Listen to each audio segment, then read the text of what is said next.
మా దగ్గరికి వచ్చే పేషెంట్స్లో 50-60% అనేవారు సెకండరీ ఇన్ఫర్టిలిటీ వాళ్ళే ఉంటున్నారు. అసలు సెకండరీ ఇన్ఫర్టిలిటీ అంటే ఏంటి అంటే, ఆల్రెడీ కన్సీవ్ అయ్యి ఒక బేబీ ఉండి ప్రెగ్నెన్సీ కోసం ట్రై చేస్తున్న పిల్లలు పుట్టకపోతే వారు సెకండరీ ఇన్ఫర్టిలిటీ అంటారు. అంతేకాకుండా 1 లేదా 2 అబార్షన్స్ జరిగి ప్రెగ్నెన్సీ కోసం ట్రై చేస్తున్నప్పటికీ పిల్లలు పుట్టకపోవడాన్ని దాన్ని సెకండరీ ఇన్ఫర్టిలిటీ అంటారు.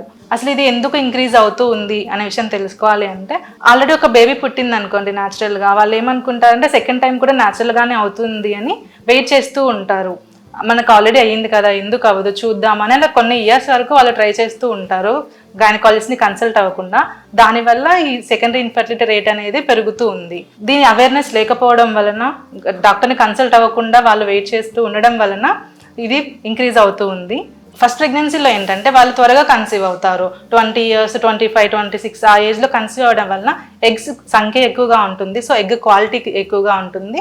అలాగే మగవారిలో కూడా స్పర్మ్ క్వాలిటీ అనేది బాగుంటుంది. సో వారికి న్యాచురల్గా వచ్చే ఛాన్సెస్ ఎక్కువ ఉంటాయి, వాళ్ళకి పిల్లలు పుడతారు.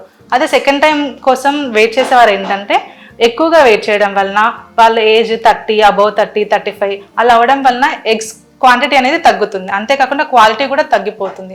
మగవారిలో కూడా 35 తర్వాత 40 years తర్వాత DNA డ్యామేజ్ అనేది స్పర్మ్లో ఎక్కువగా ఉంటుంది. సో వారికి ఒకవేళ ప్రెగ్నెన్సీ వచ్చినా కూడా అబార్షన్స్ జరగడం ఇలాంటివి జరుగుతూ ఉంటాయి.